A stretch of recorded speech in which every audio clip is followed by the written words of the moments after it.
ಓಂ ಶಾಂತಿ. ಇಂದಿನ ದಿನಾಂಕ 12/7/2025. ಪ್ರಾರ್ಥ ಮುರುಳಿ ಬಾಪ್ತಾದ ಮಧುಬನ. ಮಧುರ ಮಕ್ಕಳೇ, ನೀವು ಸತ್ಯ ಸತ್ಯ ವೈಷ್ಣವರಾಗಬೇಕಾಗಿದೆ. ಸತ್ಯ ವೈಷ್ಣವರು ಭೋಜನದ, ವ್ರತದ, ಪಥ್ಯ ಜೊತೆಗೆ ಪವಿತ್ರರೂ ಆಗಿರುತ್ತಾರೆ. ಪ್ರಶ್ನೆ: ಯಾವ ಅವಗುಣವು ಗುಣದಲ್ಲಿ ಪರಿವರ್ತನೆಯಾಗಿ ಬಿಟ್ಟರೆ ದೋಣಿಯು ಪಾರಾಗಿ ಬಿಡುತ್ತದೆ? ಉತ್ತರ: ಎಲ್ಲದಕ್ಕಿಂತ ದೊಡ್ಡ ಅವಗುಣವು ಮೋಹವಾಗಿದೆ. ಮೋಹದ ಕಾರಣ ಸಂಬಂಧಿಗಳ ನೆನಪು ಸತಾಯಿಸುತ್ತಿರುತ್ತದೆ. ಕೋತಿಯ ತರಹ ಯಾವುದೇ ಸಂಬಂಧಿಯು ಶರೀರ ಬಿಟ್ಟರೆ 12 ತಿಂಗಳಿನವರೆಗೆ ಅವರನ್ನು ನೆನಪು ಮಾಡುತ್ತಿರುತ್ತಾರೆ. ಮುಖ ಮುಚ್ಚಿಕೊಂಡು ಅಳುತ್ತಿರುತ್ತಾರೆ. ಅವರ ನೆನಪೇ ಬರುತ್ತಾ ಇರುತ್ತದೆ. ಹಾಗೆಯೇ ಒಂದು ವೇಳೆ ತಂದೆಯ ನೆನಪು ನಿರಂತರ ಇದ್ದಿದ್ದೇ ಆದರೆ ಹಗಲು ರಾತ್ರಿ ನೆನಪು ಮಾಡಿದರೆ ನಿಮ್ಮ ದೋಣಿಯು ಪಾರಾಗಿ ಬಿಡುವುದು. ಹೇಗೆ ಲೌಕಿಕ ಸಂಬಂಧಿಯನ್ನು ನೆನಪು ಮಾಡುತ್ತೀರೋ ಅದೇ ರೀತಿ ತಂದೆಯನ್ನು ನೆನಪು ಮಾಡಿದರೆ ಅಹೋ ಸೌಭಾಗ್ಯ. ಓಂ ಶಾಂತಿ. ತಂದೆಯು ಪ್ರತಿನಿತ್ಯವೂ ಮಕ್ಕಳಿಗೆ ತಿಳಿಸುತ್ತಾರೆ, ತಮ್ಮನ್ನು ಆತ್ಮನೆಂದು ತಿಳಿದು ತಂದೆಯ ನೆನಪಿನಲ್ಲಿ ಕುಳಿತುಕೊಳ್ಳಿ. ಇಂದು ಅದರಲ್ಲಿ ಇನ್ನೂ ಸೇರಿಸುತ್ತಾರೆ. ಕೇವಲ ತಂದೆಯಷ್ಟೇ ಅಲ್ಲ, ಅನ್ಯ ಸಂಬಂಧಗಳಲ್ಲಿಯೂ ನೆನಪು ಮಾಡಬೇಕಾಗಿದೆ. ಮುಖ್ಯ ಮಾತೇ ಇದಾಗಿದೆ. ಪರಮಪಿತ ಪರಮಾತ್ಮ ಶಿವ ಅವರಿಗೆ ಗಾಡ್ ಫಾದರ್ ಎಂತಲೂ ಹೇಳುತ್ತಾರೆ. ಜ್ಞಾನ ಸಾಗರನೂ ಆಗಿದ್ದಾರೆ. ಸತ್ಯ ತಂದೆಯು ಇವರಿಗೆ ಓದಿಸುತ್ತಿದ್ದಾರೆ. ಇವರು ಅನುಭವದ ಮಾತನ್ನು ತಿಳಿಸುತ್ತಿದ್ದಾರೆ ಎಂಬುದು ಅವರಿಗೆ ಅರ್ಥವಾಗುತ್ತದೆ. ಅವರು ಎಲ್ಲರ ತಂದೆಯೂ ಆಗಿದ್ದಾರೆ, ಶಿಕ್ಷಕನೂ ಆಗಿದ್ದಾರೆ, ರಾಜಯೋಗವನ್ನು ಕಲಿಸುತ್ತಾರೆ. ಇದನ್ನು ತಿಳಿಸಿದಾಗ ಅವರಿಗೆ ಅರ್ಥವಾಗುತ್ತದೆ. ಅವರು ಎಲ್ಲರ ತಂದೆಯೂ ಆಗಿದ್ದಾರೆ, ಶಿಕ್ಷಕನೂ ಆಗಿದ್ದಾರೆ, ಸದ್ಗತಿ ದಾತನೂ ಆಗಿದ್ದಾರೆ. ಮತ್ತೆ ಅವರಿಗೆ ಜ್ಞಾನಪೂರ್ಣನೆಂದು ಹೇಳಲಾಗುತ್ತದೆ. ತಂದೆ ಶಿಕ್ಷಕ, ಪತಿತ ಪಾವನ, ಜ್ಞಾನ ಸಾಗರನಾಗಿದ್ದಾರೆ. ಮೊಟ್ಟ ಮೊದಲಿಗೆ ತಂದೆಯ ಮಹಿಮೆ ಮಾಡಬೇಕು. ಅವರು ನಮಗೆ ಓದಿಸುತ್ತಾರೆ. ನಾವು ಬ್ರಹ್ಮ ಕುಮಾರ ಕುಮಾರಿಯರಾಗಿದ್ದೇವೆ. ಬ್ರಹ್ಮನು ಸಹ ಶಿವ ತಂದೆಯ ರಚನೆಯಾಗಿದ್ದಾರೆ ಮತ್ತು ಈಗ ಸಂಗಮ ಯುಗವಾಗಿದೆ. ಗುರಿ ಧ್ಯೇಯವೂ ಸಹ ರಾಜಯೋಗಕ್ಕಾಗಿದೆ. ನಮಗೆ ರಾಜಯೋಗವನ್ನು ಕಲಿಸುತ್ತಾರೆ. ಅಂದ ಮೇಲೆ ಶಿಕ್ಷಕರೆಂದು ಸಿದ್ಧವಾಯಿತು. ಈ ವಿದ್ಯೆಯು ಹೊಸ ಪ್ರಪಂಚಕ್ಕೋಸ್ಕರ ಇದೆ. ಇಲ್ಲಿ ಕುಳಿತೇ ಇದನ್ನು ಪಕ್ಕಾ ಮಾಡಿಕೊಳ್ಳಿ. ನಾವು ಏನನ್ನು ತಿಳಿಸಿಕೊಡಬೇಕಾಗಿದೆ. ಇದು ಆಂತರ್ಯದಲ್ಲಿ ಧಾರಣೆಯಾಗಬೇಕು. ಕೆಲವರಿಗೆ ಹೆಚ್ಚು ಧಾರಣೆಯಾಗುತ್ತದೆ, ಕೆಲವರಿಗೆ ಕಡಿಮೆ. ಇಲ್ಲಿಯೂ ಸಹ ಜ್ಞಾನದಲ್ಲಿ ಯಾರು ಹೆಚ್ಚು ತೀಕ್ಷ್ಣವಾಗಿ ಮುಂದೆ ಹೋಗುವರೋ ಅವರ ಹೆಸರೇ ಪ್ರಸಿದ್ಧವಾಗುತ್ತದೆ. ಪದವಿಯೂ ಸಹ ಉತ್ತಮವಾಗಿರುತ್ತದೆ. ತಂದೆಯು ಪಥ್ಯವನ್ನು ತಿಳಿಸುತ್ತಿರುತ್ತಾರೆ. ನೀವು ಸಂಪೂರ್ಣ ವೈಷ್ಣವರಾಗುತ್ತೀರಿ. ವೈಷ್ಣವರು ಎಂದರೆ ಸಸ್ಯಾಹಾರಿಗಳಾಗಿರುತ್ತಾರೆ. ಮಾಂಸ ಮದ್ಯಪಾನಗಳನ್ನು ಸೇವಿಸುವುದಿಲ್ಲ, ಆದರೆ ವಿಕಾರದಲ್ಲಂತೂ ಹೋಗುತ್ತಾರೆ. ಅಂದ ಮೇಲೆ ವೈಷ್ಣವರಾಗಿ ಏನಾಯಿತು? ವೈಷ್ಣವ ಕುಲದವರೆಂದು ಕರೆಸಿಕೊಳ್ಳುತ್ತಾರೆ. ಅರ್ಥಾತ್ ಈರುಳ್ಳಿ ಇತ್ಯಾದಿ ತಮೋಗುಣಿ ಪದಾರ್ಥಗಳನ್ನು ಸೇವಿಸುವುದಿಲ್ಲ. ತಮೋಗುಣಿ ಪದಾರ್ಥಗಳು ಯಾವುವು ಎಂಬುದನ್ನು ಸಹ ನೀವು ತಿಳಿದುಕೊಂಡಿದ್ದೀರಿ. ಕೆಲವರು ಒಳ್ಳೆಯ ಮನುಷ್ಯರು ಇರುತ್ತಾರೆ. ಅವರಿಗೆ ಧಾರ್ಮಿಕ ವ್ಯಕ್ತಿಗಳು ಅಥವಾ ಭಕ್ತರೆಂದು ಹೇಳಲಾಗುತ್ತದೆ. ಸನ್ಯಾಸಿಗಳಿಗೆ ಪವಿತ್ರ ಆತ್ಮನೆಂತಲೂ ಮತ್ತು ದಾನ ಪುಣ್ಯ ಮಾಡುವವರಿಗೆ ಪುಣ್ಯಾತ್ಮನೆಂತಲೂ ಹೇಳುತ್ತಾರೆ. ಇದರಿಂದಲೂ ಸಿದ್ಧವಾಗುತ್ತದೆ. ಆತ್ಮವೇ ದಾನ ಪುಣ್ಯಗಳನ್ನು ಮಾಡುತ್ತದೆ. ಆದ್ದರಿಂದ ಪುಣ್ಯಾತ್ಮ ಪವಿತ್ರ ಆತ್ಮನೆಂದು ಕರೆಯಲಾಗುತ್ತದೆ. ಆತ್ಮವು ನಿರ್ಲೇಪವಲ್ಲ. ಇಂತಹ ಒಳ್ಳೆಯ ಶಬ್ದಗಳನ್ನು ನೆನಪಿಟ್ಟುಕೊಳ್ಳಬೇಕು. ಸಾಧುಗಳನ್ನು ಮಹಾನ್ ಆತ್ಮನೆಂದು ಹೇಳುತ್ತಾರೆ, ಮಹಾನ್ ಪರಮಾತ್ಮನೆಂದು ಹೇಳುವುದಿಲ್ಲ. ಅಂದ ಮೇಲೆ ಸರ್ವವ್ಯಾಪಿ ಎಂದು ಹೇಳುವುದು ತಪ್ಪಾಯಿತು. ಸರ್ವ ಆತ್ಮಗಳು ಯಾರೆಲ್ಲರೂ ಇದ್ದಾರೆಯೋ ಎಲ್ಲರಲ್ಲಿ ಆತ್ಮವಿದೆ. 84 ಲಕ್ಷ ಯೋನಿಗಳಲ್ಲಿಯೂ ಆತ್ಮವೇ ಇದೆ ಎಂದು ಹೇಳುತ್ತಾರೆ. ಆತ್ಮವು ಇಲ್ಲದೆ ಹೋಗಿದ್ದರೆ ಹೇಗೆ ವೃದ್ಧಿ ಹೊಂದುತ್ತದೆ? ಮನುಷ್ಯನ ಆತ್ಮವು ಜಡದಲ್ಲಿ ಹೋಗಲು ಸಾಧ್ಯವಿಲ್ಲ. ಶಾಸ್ತ್ರಗಳಲ್ಲಿ ಇಂತಿಂತಹ ಮಾತುಗಳನ್ನು ಬರೆದು ಬಿಟ್ಟಿದ್ದಾರೆ. ಇಂದ್ರಪ್ರಸ್ಥದಿಂದ ಏಟು ಕೊಟ್ಟಾಗ ಕಲ್ಲಾಗಿ ಬಿಟ್ಟರೆಂದು ಹೇಳುತ್ತಾರೆ. ಈಗ ತಂದೆಯು ತಿಳಿಸುತ್ತಾರೆ, ದೇಹದ ಸಂಬಂಧವನ್ನು ಬಿಟ್ಟು ತಮ್ಮನ್ನು ಆತ್ಮನೆಂದು ತಿಳಿಯಿರಿ, ನನ್ನೊಬ್ಬನನ್ನೇ ನೆನಪು ಮಾಡಿ. ಈಗ ನಿಮ್ಮ 84 ಜನ್ಮಗಳು ಮುಕ್ತಾಯವಾಯಿತು. ಈಗ ತಮೋ ಪ್ರಧಾನರಿಂದ ಸತೋ ಪ್ರಧಾನರಾಗಬೇಕಾಗಿದೆ. ದುಃಖಧಾಮವು ಅಪವಿತ್ರ ಧಾಮವಾಗಿದೆ. ಶಾಂತಿಧಾಮ ಮತ್ತು ಸುಖಧಾಮವು ಪವಿತ್ರ ಧಾಮಗಳಾಗಿವೆ. ಇದನ್ನು ತಿಳಿದುಕೊಂಡಿದ್ದೀರಲ್ಲವೇ? ಸುಖಧಾಮದಲ್ಲಿರುವ ದೇವತೆಗಳ ಮುಂದೆ ತಲೆಬಾಗುತ್ತಾರೆ. ಭಾರತದಲ್ಲಿ ಹೊಸ ಪ್ರಪಂಚದಲ್ಲಿ ಪವಿತ್ರ ಆತ್ಮರಿದ್ದರು, ಶ್ರೇಷ್ಠ ಪದವಿ ಇತ್ತು ಎಂದು ಇದರಿಂದಲೇ ಸಿದ್ಧವಾಗುತ್ತದೆ. ನಾನು ನಿರ್ಗುಣನಲ್ಲಿ ಯಾವುದೇ ಗುಣವಿಲ್ಲವೆಂದು ಆಡುತ್ತಾರೆ. ವಾಸ್ತವಿಕವಾಗಿ ಇರುವುದು ಹಾಗೆಯೇ. ಯಾವುದೇ ಗುಣವಿಲ್ಲ. ಮನುಷ್ಯರಲ್ಲಿ ಮೋಹವು ಬಹಳಷ್ಟಿರುತ್ತದೆ. ಸತ್ತಿರುವವರದ್ದು ನೆನಪಿರುತ್ತದೆ. ಇವರು ನನ್ನ ಮಕ್ಕಳಾಗಿದ್ದಾರೆ ಎಂದು ಬುದ್ಧಿಯಲ್ಲಿ ಬರುತ್ತದೆ. ಪತಿ ಅಥವಾ ಮಕ್ಕಳು ಶರೀರ ಬಿಟ್ಟರೆ ಅವರನ್ನು ನೆನಪು ಮಾಡುತ್ತಿರುತ್ತಾರೆ. ಸ್ತ್ರೀಯು 12 ತಿಂಗಳಿನವರೆಗೆ ತುಂಬಾ ನೆನಪು ಮಾಡುತ್ತಾಳೆ. ಮುಖ ಮುಚ್ಚಿಕೊಂಡು ಅಳುತ್ತಿರುತ್ತಾರೆ. ಒಂದು ವೇಳೆ ನೀವು ಹೀಗೆ ಮುಖ ಮುಚ್ಚಿಟ್ಟುಕೊಂಡು ಹಗಲು ರಾತ್ರಿ ನೆನಪು ಮಾಡಿದ್ದೇ ಆದರೆ ದೋಣಿಯು ಪಾರಾಗಿ ಬಿಡುವುದು. ತಂದೆಯು ತಿಳಿಸುತ್ತಾರೆ, ಹೇಗೆ ನೀವು ಪತಿಯನ್ನು ನೆನಪು ಮಾಡುತ್ತಾ ಇರುತ್ತೀರೋ ಹಾಗೆಯೇ ನನ್ನನ್ನು ನೆನಪು ಮಾಡಿ, ಆಗ ನಿಮ್ಮ ವಿಕರ್ಮಗಳು ವಿನಾಶವಾಗುವುವು. ಹೀಗೆ ಮಾಡಿ ಎಂದು ತಂದೆಯು ಯುಕ್ತಿಗಳನ್ನು ತಿಳಿಸುತ್ತಿರುತ್ತಾರೆ. ತಮ್ಮ ಲೆಕ್ಕಪತ್ರವನ್ನು ನೋಡಿಕೊಳ್ಳುತ್ತಾರೆ. ಇಂದು ಇಷ್ಟು ಖರ್ಚಾಯಿತು, ಇಷ್ಟು ಲಾಭವಾಗಿತ್ತು. ಬ್ಯಾಲೆನ್ಸ್ ಅನ್ನು ಪ್ರತಿನಿತ್ಯವೂ ತೆಗೆಯುತ್ತಾರೆ. ಕೆಲವರು ಪ್ರತಿ ತಿಂಗಳು ತೆಗೆಯುತ್ತಾರೆ. ಇಲ್ಲಂತೂ ಇದು ಬಹಳ ಅತ್ಯವಶ್ಯಕವಾಗಿದೆ. ತಂದೆಯು ಮತ್ತೆ ಮತ್ತೆ ತಿಳಿಸಿದ್ದಾರೆ, ನೀವು ಮಕ್ಕಳು ಸೌಭಾಗ್ಯಶಾಲಿಗಳು, 1000 ಪಟ್ಟು ಸೌಭಾಗ್ಯಶಾಲಿಗಳು, ಕೋಟಿಯಷ್ಟು ಸೌಭಾಗ್ಯಶಾಲಿಗಳು, ಬಿಲಿಯನ್ ಟ್ರಿಲಿಯನ್ ಭಾಗ್ಯಶಾಲಿಗಳಾಗಿದ್ದೀರಿ. ಯಾವ ಮಕ್ಕಳು ತಮ್ಮನ್ನು ಸೌಭಾಗ್ಯಶಾಲಿಗಳೆಂದು ತಿಳಿಯುವರೋ ಅವರು ಅವಶ್ಯವಾಗಿ ಚೆನ್ನಾಗಿ ತಂದೆಯನ್ನು ನೆನಪು ಮಾಡುತ್ತಿರುತ್ತಾರೆ. ಅವರೇ ಗುಲಾಬಿ ಹೂವು ಆಗುತ್ತಾರೆ. ಇಲ್ಲಿ ಸಾರ ರೂಪದಲ್ಲಿ ತಿಳಿಸಲಾಗುತ್ತದೆ.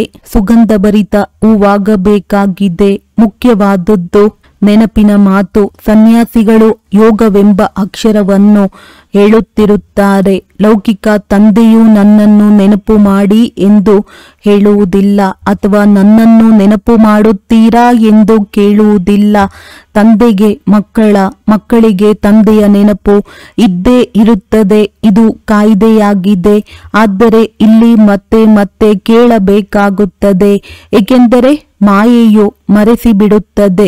ಇಲ್ಲಿ ಬರುತ್ತಾರೆ, ನಾವು ತಂದೆಯ ಬಳಿ ಹೋಗುತ್ತೇವೆಂದು ತಿಳಿಯುತ್ತಾರೆ. ಅಂದ ಮೇಲೆ ತಂದೆಯ ನೆನಪಿರಬೇಕಲ್ಲವೇ? ಆದ್ದರಿಂದ ತಂದೆಯು ಚಿತ್ರಗಳನ್ನು ಮಾಡಿಸುತ್ತಾರೆ. ಅಂದಾಗ ಅವು ಜೊತೆಯಲ್ಲಿರಲಿ. ಮೊಟ್ಟ ಮೊದಲು ಯಾವಾಗಲೂ ತಂದೆಯ ಮಹಿಮೆಯನ್ನಾರಂಭಿಸಿ, ಇವರು ನಮ್ಮ ತಂದೆಯಾಗಿದ್ದಾರೆ. ವಾಸ್ತವದಲ್ಲಿ ಎಲ್ಲರ ತಂದೆಯಾಗಿದ್ದಾರೆ. ಸರ್ವರ ಸದ್ಗತಿದಾತ, ಜ್ಞಾನ ಸಾಗರ, ಜ್ಞಾನಪೂರ್ಣನಾಗಿದ್ದಾರೆ. ತಂದೆಯು ನಮಗೆ ಸೃಷ್ಟಿ ಚಕ್ರದ ಆದಿ ಮಧ್ಯ ಅಂತ್ಯದ ಜ್ಞಾನವನ್ನು ಕೊಡುತ್ತಾರೆ. ಇದರಿಂದ ನಾವು ತ್ರಿಕಾಲದರ್ಶಿಗಳಾಗಿ ಬಿಡುತ್ತೇವೆ. ಈ ಸೃಷ್ಟಿಯಲ್ಲಿ ಯಾವುದೇ ಮನುಷ್ಯರು ತ್ರಿಕಾಲದರ್ಶಿಗಳಾಗಿರಲು ಸಾಧ್ಯವಿಲ್ಲ. ತಂದೆಯು ತಿಳಿಸುತ್ತಾರೆ, ಈ ಲಕ್ಷ್ಮೀನಾರಾಯಣರೂ ಸಹ ತ್ರಿಕಾಲದರ್ಶಿಗಳಲ್ಲ. ಇವರು ತ್ರಿಕಾಲದರ್ಶಿಯಾಗಿ ಏನು ಮಾಡುವರು? ನೀವೇ ಆಗುತ್ತೀರಿ ಮತ್ತು ಮಾಡುತ್ತೀರಿ. ಒಂದು ವೇಳೆ ಈ ಲಕ್ಷ್ಮೀನಾರಾಯಣರಲ್ಲಿ ಜ್ಞಾನವು ಇದ್ದಿದ್ದರೆ ಅದು ಪರಂಪರೆಯಿಂದ ನಡೆದು ಬರುತ್ತಿತ್ತೋ ಮಧ್ಯದಲ್ಲಿ ವಿನಾಶವಾಗಿ ಬಿಡುತ್ತದೆ. ಆದ್ದರಿಂದ ಪರಂಪರೆಯಿಂದ ನಡೆದು ಬರಲು ಸಾಧ್ಯವಿಲ್ಲ. ಆದ್ದರಿಂದ ಮಕ್ಕಳು ಈ ವಿದ್ಯೆಯನ್ನು ಚೆನ್ನಾಗಿ ಸ್ಮರಣೆ ಮಾಡಬೇಕಾಗಿದೆ. ನಿಮ್ಮ ಶ್ರೇಷ್ಠಾತಿ ಶ್ರೇಷ್ಠ ವಿದ್ಯೆಯು ಸಂಗಮ ಯುಗದಲ್ಲಿಯೇ ನಡೆಯುತ್ತದೆ. ನೀವು ನೆನಪು ಮಾಡುವುದಿಲ್ಲ, ದೇಹಾಭಿಮಾನದಲ್ಲಿ ಬಂದು ಬಿಡುತ್ತೀರಿ. ಆದ್ದರಿಂದ ಮಾಯೆಯ ಪೆಟ್ಟು ಬೀಳುತ್ತದೆ. 16 ಕಲಾ ಸಂಪೂರ್ಣರಾಗಿ ಬಿಡುತ್ತೀರೆಂದರೆ ವಿನಾಶದ ತಯಾರಿಯೂ ಆಗುತ್ತದೆ. ಅವರು ವಿನಾಶಕ್ಕಾಗಿ, ನೀವು ಅವಿನಾಶಿ ಪದವಿಗಾಗಿ ತಯಾರಿ ಮಾಡಿಕೊಳ್ಳುತ್ತಿದ್ದೀರಿ. ಕೌರವ ಹಾಗೂ ಪಾಂಡವರಿಗೆ ಯಾವುದೇ ಯುದ್ಧವಾಗಲಿಲ್ಲ. ಕೌರವರು ಮತ್ತು ಯಾದವರಿಗೆ ಯುದ್ಧವೂ ನಡೆಯುತ್ತದೆ. ಡ್ರಾಮಾ ಅನುಸಾರ ಪಾಕಿಸ್ತಾನವು ಆಗಿಬಿಟ್ಟಿತು. ಯಾವಾಗ ನಿಮ್ಮ ಜನ್ಮವಾಯಿತೋ ಆಗ ಅದು ಆರಂಭವಾಯಿತು. ಈಗ ತಂದೆಯು ಬಂದಿದ್ದಾರೆಂದ ಮೇಲೆ ಎಲ್ಲವೂ ಪ್ರಾಕ್ಟಿಕಲ್ ಆಗಬೇಕಲ್ಲವೇ? ರಕ್ತದ ನದಿಗಳು ಹರಿಯುತ್ತವೆ, ನಂತರ ಹಾಲು ತುಪ್ಪದ ನದಿಗಳು ಹರಿಯುತ್ತವೆ ಎಂದು ಇಲ್ಲಿಗಾಗಿಯೇ ಹೇಳುತ್ತಾರೆ. ಈಗಲೂ ನೋಡಿ ಒಡೆದಾಡುತ್ತಿರುತ್ತಾರೆ. ಇದು ನಮ್ಮ ಮಾರ್ಗವಾಗಿದೆ, ಇದರಲ್ಲಿ ನೀವು ಓಡಾಡಬೇಡಿ ಎಂದು ಒಡೆದಾಡುತ್ತಾರೆ. ಅವರೇನು ಮಾಡುವುದು? ಹಡಗುಗಳು ಹೇಗೆ ಹೋಗುವುದು? ನಂತರ ಸಲಹೆ ತೆಗೆದುಕೊಳ್ಳುತ್ತಾರೆ. ಅವಶ್ಯವಾಗಿ ಸಲಹೆಯನ್ನು ಕೇಳುತ್ತಿರಬಹುದು. ಸಹಯೋಗದ ಭರವಸೆಯೂ ಸಿಕ್ಕಿರಬಹುದು. ಅವರು ಪರಸ್ಪರ ಒಳಗೆ ಅದನ್ನು ನಿಲ್ಲಿಸಿ ಬಿಡುತ್ತಾರೆ. ಇಲ್ಲಿ ಆಂತರ್ಯ ಯುದ್ಧಗಳು ಸಹ ಡ್ರಾಮಾದಲ್ಲಿ ನಿಗದಿಯಾಗಿದೆ. ಈಗ ತಂದೆಯು ತಿಳಿಸುತ್ತಾರೆ, ಮಧುರ ಮಕ್ಕಳೇ, ಬಹಳ ಬಹಳ ಬುದ್ಧಿವಂತರಾಗಿ ಇಲ್ಲಿಂದ ಹೊರಗೆ ಮನೆಗೆ ಹೋದ ತಕ್ಷಣ ಮರೆತು ಬಿಡಬೇಡಿ. ಇಲ್ಲಿ ನೀವು ಸಂಪಾದನೆಯನ್ನು ಜಮಾ ಮಾಡಿಕೊಳ್ಳಲು ಬರುತ್ತೀರಿ. ಚಿಕ್ಕ ಚಿಕ್ಕ ಮಕ್ಕಳನ್ನು ಕರೆತರುತ್ತೀರೆಂದರೆ ಅವರ ಬಂಧನದಲ್ಲಿರಬೇಕಾಗುತ್ತದೆ. ಇಲ್ಲಂತೂ ಈ ಸಂಪಾದನೆಯಲ್ಲಿ ತೊಡಗಿಬಿಡಬೇಕು. ನೀವು ಅವಿನಾಶಿ ಜ್ಞಾನ ರತ್ನಗಳ ಜೋಳಿಗೆಯನ್ನು ತುಂಬಿಸಿಕೊಳ್ಳುವುದಕ್ಕಾಗಿಯೇ ಬರುತ್ತೀರಿ. ಭೋಲಾನಾಥನೇ ನಮ್ಮ ಜೋಳಿಗೆಯನ್ನು ತುಂಬು ಎಂದು ಹಾಡುತ್ತಾರಲ್ಲವೇ? ಭಕ್ತರಂತೂ ಶಂಕರನ ಮುಂದೆ ಹೋಗಿ ಹೀಗೆ ಹಾಡುತ್ತಾರೆ. ಅವರು ಶಿವಶಂಕರನನ್ನು ಒಂದೇ ಎಂದು ತಿಳಿಯುತ್ತಾರೆ. ಶಿವಶಂಕರ ಮಹಾದೇವ ಎಂದು ಹೇಳುತ್ತಾರೆ. ಅಂದಾಗ ಮಹಾದೇವನು ದೊಡ್ಡವರಾಗಿದ್ದಾರೆ. ಇಂತಹ ಚಿಕ್ಕ ಚಿಕ್ಕ ಮಾತುಗಳು ಬಹಳ ತಿಳಿದುಕೊಳ್ಳಲು ಯೋಗ್ಯವಾಗಿದೆ. ನೀವು ಮಕ್ಕಳಿಗೆ ತಿಳಿಸಲಾಗುತ್ತದೆ, ನೀವೀಗ ಬ್ರಾಹ್ಮಣರಾಗಿದ್ದೀರಿ, ಜ್ಞಾನವೂ ಸಿಗುತ್ತಿದೆ. ವಿದ್ಯೆಯಿಂದ ಮನುಷ್ಯರು ಸುಧಾರಣೆಯಾಗುತ್ತಾರೆ. ಚಲನೆ ವಲನೆಯೂ ಸಹ ಚೆನ್ನಾಗಿರುತ್ತದೆ. ನೀವೀಗ ಓದುತ್ತೀರಿ. ಯಾರು ಚೆನ್ನಾಗಿ ಓದಿಸುವರೋ ಅವರ ನಡವಳಿಕೆಯೂ ಸಹ ಚೆನ್ನಾಗಿರುತ್ತದೆ. ಎಲ್ಲರಿಗಿಂತ ಒಳ್ಳೆಯ ಚಲನೆಯು ಮೊಮ್ಮ ಬಾಬಾರವರೆಂದು ನೀವು ಹೇಳುತ್ತೀರಿ. ಅದರಲ್ಲಿಯೂ ಇವರು ದೊಡ್ಡ ತಾಯಿಯಾದರು. ಇವರಲ್ಲಿ ಪ್ರವೇಶ ಮಾಡಿ ತಂದೆಯು ಮಕ್ಕಳನ್ನು ರಚಿಸುತ್ತಾರೆ. ಮಾತ್ಪಿತಾ ಕಂಬೈಂಡ್ ಆಗಿದ್ದಾರೆ. ಎಷ್ಟು ಗುಪ್ತ ಮಾತುಗಳಾಗಿವೆ.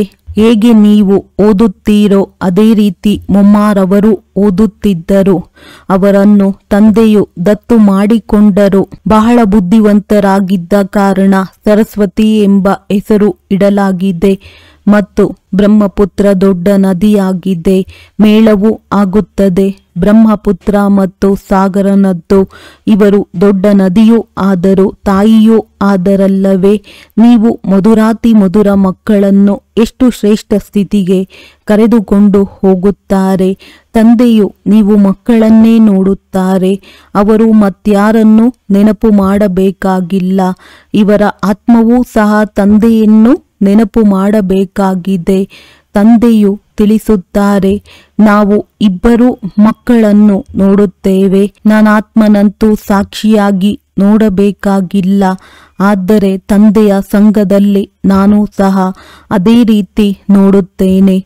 ತಂದೆಯ ಜೊತೆ ಇರುತ್ತೇನಲ್ಲವೇ? ಅವರ ಮಗುವಾಗಿದ್ದೇನೆ. ಆದ್ದರಿಂದ ಅವರ ಜೊತೆಯಲ್ಲಿ ನೋಡುತ್ತೇನೆ. ಹೇಗೆ ನಾನೇ ಇದನ್ನು ಮಾಡುತ್ತೇನೆ ಎನ್ನುವಂತೆ ವಿಶ್ವದ ಮಾಲೀಕನಾಗಿ ತಿರುಗಾಡುತ್ತೇನೆ. ದೃಷ್ಟಿ ಕೊಡುತ್ತೇನೆ. ದೇಹ ಸಹಿತವಾಗಿ ಎಲ್ಲವನ್ನು ಮರೆಯಬೇಕಾಗುತ್ತದೆ. ಆದರೆ ತಂದೆ ಮತ್ತು ಮಗು ಇಬ್ಬರೂ ಒಂದಾಗಲು ಹೇಗೆ ಸಾಧ್ಯ? ಆದ್ದರಿಂದ ತಂದೆಯು ತಿಳಿಸುತ್ತಾರೆ, ಮಕ್ಕಳೇ, ಹೆಚ್ಚು ಪುರುಷಾರ್ಥ ಮಾಡಿ ಅವಶ್ಯವಾಗಿ ಮೊಮ್ಮ ಬಾಬಾ ಎಲ್ಲರಿಗಿಂತ ಹೆಚ್ಚು ಸರ್ವಿಸ್ ಮಾಡುತ್ತಾರೆ. ಮನೆಯಲ್ಲಿ ತಂದೆ ತಾಯಿಯು ಬಹಳ ಸರ್ವಿಸ್ ಮಾಡುತ್ತಾರಲ್ಲವೇ? ಸರ್ವಿಸ್ ಮಾಡುವವರು ಅವಶ್ಯವಾಗಿ ಉತ್ತಮ ಪದವಿಯನ್ನೇ ಪಡೆಯುತ್ತಾರೆ. ಅಂದ ಮೇಲೆ ಫಾಲೋ ಮಾಡಬೇಕಲ್ಲವೇ? ಹೇಗೆ ತಂದೆಯು ಅಪಕಾರಿಗಳ ಮೇಲೂ ಉಪಕಾರ ಮಾಡುತ್ತಾರೆಯೋ ಹಾಗೆಯೇ ನೀವು ಸಹ ಫಾಲೋ ಫಾದರ್ ಮಾಡಿ ಇದರ ಅರ್ಥವನ್ನು ಸಹ ತಿಳಿದುಕೊಳ್ಳಬೇಕಾಗಿದೆ. ತಂದೆಯು ತಿಳಿಸುತ್ತಾರೆ, ನನ್ನನ್ನು ನೆನಪು ಮಾಡಿ ಮತ್ಯಾರಿಂದಲೂ ಕೇಳಬೇಡಿ. ಯಾರಾದರೂ ಏನಾದರೂ ಹೇಳಿದರೆ ಕೇಳಿಯೂ ಕೇಳದಂತಿರಿ. ನೀವು ಮುಗುಳ್ನಗುತ್ತಾ ಇರಿ, ಆಗ ಅವರೇ ತಣ್ಣಗಾಗಿ ಬಿಡುವರು. ತಂದೆಯು ಇದನ್ನು ಹೇಳಿದ್ದರು. ಯಾರಾದರೂ ಕ್ರೋಧ ಮಾಡಿದರೆ ನೀವು ಅವರ ಮೇಲೆ ಹೂಗಳನ್ನು ಹಾಕಿರಿ. ಅವರಿಗೆ ಹೇಳಿ, ನೀವು ಅಪಕಾರ ಮಾಡುತ್ತೀರಿ, ನಾವು ನಿಮಗೆ ಉಪಕಾರ ಮಾಡುತ್ತೇವೆ. ಸ್ವಯಂ ತಂದೆಯೇ ತಿಳಿಸುತ್ತಾರೆ, ಇಡೀ ಪ್ರಪಂಚದ ಮನುಷ್ಯರು ನನಗೆ ಅಪಕಾರಿಗಳಾಗಿದ್ದಾರೆ. ನನ್ನನ್ನು ಸರ್ವವ್ಯಾಪಿ ಎಂದು ಹೇಳಿ ಎಷ್ಟೊಂದು ನಿಂದನೆ ಮಾಡುತ್ತಾರೆ. ನಾನಂತೂ ಎಲ್ಲರ ಉಪಕಾರಿಯಾಗಿದ್ದೇನೆ. ನೀವು ಮಕ್ಕಳು ಸಹ ಎಲ್ಲರ ಉಪಕಾರ ಮಾಡುವವರಾಗಿದ್ದೀರಿ. ನೀವು ವಿಚಾರ ಮಾಡಿ, ನಾವು ಹೇಗಿದ್ದೆವು, ಈಗ ಏನಾಗುತ್ತೇವೆ? ವಿಶ್ವದ ಮಾಲೀಕರಾಗುತ್ತೇವೆ. ಸ್ವಪ್ನ ಸಂಕಲ್ಪದಲ್ಲಿಯೂ ಇರಲಿಲ್ಲ. ಅನೇಕರಿಗೆ ಮನೆಯಲ್ಲಿ ಕುಳಿತಿದಂತೆಯೇ ಸಾಕ್ಷಾತ್ಕಾರವಾಗಿದೆ. ಆದರೆ ಸಾಕ್ಷಾತ್ಕಾರದಿಂದ ಏನೂ ಆಗುವುದಿಲ್ಲ. ನಿಧಾನವಾಗಿ ವೃಕ್ಷವು ವೃದ್ಧಿಯಾಗುತ್ತಾ ಇರುವುದು. ಈ ಹೊಸ ದೈವಿ ವೃಕ್ಷವು ಸ್ಥಾಪನೆಯಾಗುತ್ತಿದೆ ಎಲ್ಲವೇ? ಮಕ್ಕಳಿಗೆ ತಿಳಿದಿದೆ, ನಮ್ಮ ದೈವಿ ಹೂಗಳ ಉದ್ಯಾನವನವು ತಯಾರಾಗುತ್ತಿದೆ. ಸತ್ಯಯುಗದಲ್ಲಿ ದೇವತೆಗಳೇ ಇರುತ್ತಾರೆ. ಅಂದ ಮೇಲೆ ಅವರು ಪುನಃ ಬರಲಿದ್ದಾರೆ. ಚಕ್ರವು ಸುತ್ತುತ್ತಿರುತ್ತದೆ. 84 ಜನ್ಮಗಳನ್ನು ಸಹ ಅವರೇ ತೆಗೆದುಕೊಳ್ಳುತ್ತಾರೆ. ಅನ್ಯ ಆತ್ಮಗಳು ಮತ್ತೆಲ್ಲಿಂದ ಬರುವರು? ಡ್ರಾಮಾದಲ್ಲಿ ಯಾರೆಲ್ಲ ಆತ್ಮರಿದ್ದಾರೆಯೋ ಯಾರೂ ಸಹ ಪಾತ್ರದಿಂದ ಬಿಡುಗಡೆಯಾಗುವುದಿಲ್ಲ. ಈ ಚಕ್ರವು ಸುತ್ತುತ್ತಲೇ ಇರುತ್ತದೆ. ಆತ್ಮವು ಎಂದೂ ಸವಿಯುವುದಿಲ್ಲ. ಚಿಕ್ಕದ್ದು ದೊಡ್ಡದಾಗುವುದಿಲ್ಲ. ತಂದೆಯು ಮಧುರ ಮಕ್ಕಳಿಗೆ ತಿಳಿಸುತ್ತಾರೆ, ಹೇಳುತ್ತಾರೆ, ಮಕ್ಕಳೇ, ಸುಖದಾಯಿಯಾಗಿ ಪರಸ್ಪರ ಜಗಳವಾಡಬೇಡಿ ಎಂದು ತಾಯಿಯು ಹೇಳುತ್ತಾಳಲ್ಲವೇ? ಬೇಅದ್ದಿನ ತಂದೆಯೂ ಸಹ ಮಕ್ಕಳಿಗೆ ತಿಳಿಸುತ್ತಾರೆ, ನೆನಪಿನ ಯಾತ್ರೆಯು ಬಹಳ ಸಹಜವಾಗಿದೆ. ಆ ಸ್ಥೂಲ ಯಾತ್ರೆಯನ್ನಂತೂ ಜನ್ಮ ಜನ್ಮಾಂತರದಿಂದ ಮಾಡುತ್ತಾ ಬಂದಿದ್ದೀರಿ. ಆದರೂ ಸಹ ಕೆಳಗಿಳಿಯುತ್ತಾ ಇನ್ನೂ ಪಾಪಾತ್ಮರಾಗಿ ಬಿಡುತ್ತೀರಿ. ಇದು ಆತ್ಮಿಕ ಯಾತ್ರೆಯಾಗಿದೆ. ಮತ್ತೆ ಇದೇ ಮೃತ್ಯು ಲೋಕಕ್ಕೆ ಹಿಂತಿರುಗುವುದಿಲ್ಲ. ಅವರಂತೂ ಯಾತ್ರೆಯಿಂದ ಹಿಂತಿರುಗಿ ಬರುತ್ತಾರೆ ಮತ್ತು ಹೇಗಿದ್ದವರು ಹಾಗೆಯೇ ಆಗಿಬಿಡುತ್ತಾರೆ. ನೀವಂತೂ ತಿಳಿದುಕೊಂಡಿದ್ದೀರಿ, ನಾವು ಸ್ವರ್ಗದಲ್ಲಿ ಹೋಗುತ್ತೇವೆ. ಸ್ವರ್ಗವಿತ್ತು, ಅದು ಪುನಃ ಆಗುವುದು. ಈ ಚಕ್ರವು ಸುತ್ತುತ್ತದೆ. ಪ್ರಪಂಚವು ಒಂದೇ ಆಗಿದೆ. ಬಾಕಿ ನಕ್ಷತ್ರಗಳಲ್ಲಿ ಯಾವುದೇ ಪ್ರಪಂಚವಿಲ್ಲ. ಮೇಲೆ ಹೋಗಿ ನೋಡಲು ಎಷ್ಟೊಂದು ತಲೆಕೆಡಿಸಿಕೊಳ್ಳುತ್ತಾ ಇರುತ್ತಾರೆ. ಅವರು ತಲೆಕೆಡಿಸಿಕೊಳ್ಳುತ್ತಾ ಮೃತ್ಯುವು ಅವರ ಮುಂದೆ ಬಂದು ಬಿಡುವುದು. ಇದೆಲ್ಲವೂ ವಿಜ್ಞಾನವಾಗಿದೆ. ಮೇಲೆ ಹೋದರೂ ಸಹ ಮತ್ತೇನಾಗುವುದು? ಮೃತ್ಯುವಂತೂ ಸನ್ಮುಖದಲ್ಲಿ ನಿಂತಿದೆ. ಒಂದು ಕಡೆ ಮೇಲೆ ಹೋಗಿ ಅನ್ವೇಷಣೆ ನಡೆಸುತ್ತಾರೆ, ಇನ್ನೊಂದು ಕಡೆ ಮೃತ್ಯುವಿಗಾಗಿ ಬಾಂಬುಗಳನ್ನು ತಯಾರಿಸುತ್ತಿದ್ದಾರೆ. ಮನುಷ್ಯರ ಬುದ್ಧಿ ನೋಡಿ ಹೇಗಿದೆ. ಯಾರೋ ನಮಗೆ ಪ್ರೇರಕರಿದ್ದಾರೆಂದು ಸಹ ತಿಳಿದುಕೊಳ್ಳುತ್ತಾರೆ. ಮಹಾಭಾರಿ ಯುದ್ಧವು ಅವಶ್ಯವಾಗಿ ಆಗುವುದಿದೆ ಎಂದು ಅವರೇ ಹೇಳುತ್ತಾರೆ. ಇದು ಅದೇ ಮಹಾಭಾರತ ಯುದ್ಧವಾಗಿದೆ. ಈಗ ನೀವು ಮಕ್ಕಳು ಸಹ ಎಷ್ಟು ಪುರುಷಾರ್ಥ ಮಾಡುತ್ತೀರೋ ಅಷ್ಟೇ ಕಲ್ಯಾಣ ಮಾಡಿಕೊಳ್ಳುತ್ತೀರಿ. ಖುದಾನ ಮಕ್ಕಳಂತೂ ಆಗಿಯೇ ಇದ್ದೀರಿ. ಭಗವಂತನು ತಮ್ಮ ಮಕ್ಕಳನ್ನಾಗಿ ಮಾಡಿಕೊಳ್ಳುತ್ತಾರೆ. ಆಗ ನೀವು ಭಗವಾನ್ ಭಗವತಿಯಾಗಿ ಬಿಡುತ್ತೀರಿ. ಲಕ್ಷ್ಮೀನಾರಾಯಣರನ್ನು ದೇವಿ ದೇವತೆಗಳೆಂದು ಹೇಳುತ್ತಾರಲ್ಲವೇ, ಕೃಷ್ಣನನ್ನು ದೇವತೆ ಎಂದು ಒಪ್ಪುತ್ತಾರೆ. ರಾಧೆಗೆ ಅಷ್ಟೊಂದು ಒಪ್ಪುವುದಿಲ್ಲ. ಸರಸ್ವತಿಯ ಹೆಸರಿದೆ, ರಾಧೆಯ ಹೆಸರಿಲ್ಲ. ಮತ್ತೆ ಕಳಶವನ್ನು ಲಕ್ಷ್ಮಿಗೆ ತೋರಿಸುತ್ತಾರೆ. ಇದನ್ನು ಸಹ ತಪ್ಪು ಮಾಡಿಬಿಟ್ಟಿದ್ದಾರೆ. ಸರಸ್ವತಿಗೆ ಅನೇಕ ಹೆಸರುಗಳನ್ನಿಟ್ಟಿದ್ದಾರೆ. ವಾಸ್ತವದಲ್ಲಿ ಅದು ನೀವಾಗಿದ್ದೀರಿ. ದೇವಿಯರ ಪೂಜೆಯೂ ನಡೆಯುತ್ತದೆ ಮತ್ತು ಆತ್ಮಗಳಿಗೂ ಪೂಜೆಯು ನಡೆಯುತ್ತದೆ. ತಂದೆಯು ಮಕ್ಕಳಿಗೆ ಪ್ರತಿಯೊಂದು ಮಾತನ್ನು ತಿಳಿಸುತ್ತಿರುತ್ತಾರೆ. ಒಳ್ಳೆಯದು. ಮಧುರಾತಿ ಮಧುರ ಅಗಲಿ ಮರಳಿ ಸಿಕ್ಕಿರುವ ಮಕ್ಕಳ ಪ್ರತಿ ಮಾತ್ಪಿತಾ ಬಾಪ್ ದಾದಾರವರ ನೆನಪು, ಪ್ರೀತಿ ಹಾಗೂ ಸುಪ್ರಭಾತ. ಆತ್ಮೀಯ ಮಕ್ಕಳಿಗೆ ಆತ್ಮೀಯ ತಂದೆಯ ನಮಸ್ತೆ. ಧಾರಣೆಗಾಗಿ ಮುಖ್ಯ ಸಾರ. ಹೇಗೆ ತಂದೆಯು ಅಪಕಾರಿಗಳ ಮೇಲೂ ಉಪಕಾರ ಮಾಡುತ್ತಾರೆಯೋ ಹಾಗೆಯೇ ಫಾಲೋ ಫಾದರ್ ಮಾಡಬೇಕಾಗಿದೆ. ಯಾರಾದರೂ ಏನಾದರೂ ಹೇಳಿದರೆ ಕೇಳಿಯೂ ಕೇಳದಂತಿರಬೇಕು. ಮುಗುಳ್ನಗುತ್ತಿರಬೇಕಾಗಿದೆ. ಒಬ್ಬ ತಂದೆಯಿಂದಲೇ ಕೇಳಬೇಕಾಗಿದೆ. ಸುಖದಾಯಿಯಾಗಿ ಎಲ್ಲರಿಗೆ ಸುಖವನ್ನು ಕೊಡಬೇಕಾಗಿದೆ. ಪರಸ್ಪರ ಜಗಳ ಕಲಹ ಮಾಡಬಾರದು. ಬುದ್ಧಿವಂತರಾಗಿ ಅವಿನಾಶಿ ಜ್ಞಾನ ರತ್ನಗಳಿಂದ ತಮ್ಮ ಜೋಳಿಗೆಯನ್ನು ತುಂಬಿಕೊಳ್ಳಬೇಕಾಗಿದೆ. ವರದಾನ. ಸಾಗರದ ಆಳದಲ್ಲಿ ಹೋಗಿ ಅನುಭವ ರೂಪಿ ರತ್ನ ಪ್ರಾಪ್ತಿ ಮಾಡಿಕೊಳ್ಳುವಂತಹ ಸದಾ ಸಮರ್ಥ ಆತ್ಮ ಭವ. ಸಮರ್ಥ ಆತ್ಮ ಆಗಬೇಕಾದರೆ ಯೋಗದ ಎಲ್ಲ ವಿಶೇಷತೆಗಳ, ಎಲ್ಲ ಶಕ್ತಿಗಳ ಮತ್ತು ಜ್ಞಾನದ ಪ್ರತಿಯೊಂದು ಪಾಯಿಂಟ್ನ ಅಭ್ಯಾಸ ಮಾಡಿ. ಅಭ್ಯಾಸಿ ಲಗನ್ನಲ್ಲಿ ಮಗ್ನರಾಗಿರುವಂತಹ ಆತ್ಮನ ಮುಂದೆ ಯಾವುದೇ ಪ್ರಕಾರದ ವಿಘ್ನ ನಿಲ್ಲಲು ಸಾಧ್ಯವಿಲ್ಲ. ಆದ್ದರಿಂದ ಅಭ್ಯಾಸದ ಪ್ರಯೋಗಶಾಲೆಯಲ್ಲಿ ಕುಳಿತು ಬಿಡಿ. ಇಲ್ಲಿಯವರೆಗೆ ಜ್ಞಾನ ಸಾಗರ, ಗುಣಗಳ ಸಾಗರ, ಶಕ್ತಿಗಳ ಸಾಗರನ ಮೇಲೆ ಮೇಲೆ ಮೇಲೆ ಅಲೆಗಳಲ್ಲಿ ತೇಲುತ್ತಿರುವಿರಿ. ಆದರೆ ಈಗ ಸಾಗರನ ತಳದಲ್ಲಿ ಹೋಗಿ ಆಗ ಅನೇಕ ಪ್ರಕಾರದ ವಿಚಿತ್ರ ಅನುಭವದ ರತ್ನ ಪ್ರಾಪ್ತಿ ಮಾಡಿಕೊಂಡು ಸಮರ್ಥ ಆತ್ಮ ಆಗಿಬಿಡುವಿರಿ. ಸ್ಲೋಗನ್. ಅಶುದ್ಧರಾಗಿರುವವರೇ ವಿಕಾರರೂಪಿ ಭೂತಗಳ ಆಹ್ವಾನ ಮಾಡುತ್ತಾರೆ. ಆದ್ದರಿಂದ ಸಂಕಲ್ಪಗಳಿಂದಲೂ ಶುದ್ಧರಾಗಿ. ಅವ್ಯಕ್ತ ಸೂಚನೆ. ಸಂಕಲ್ಪ ಶಕ್ತಿಯನ್ನು ಜಮಾ ಮಾಡಿ ಶ್ರೇಷ್ಠ ಸೇವೆಗೆ ನಿಮಿತ್ತರಾಗಿ.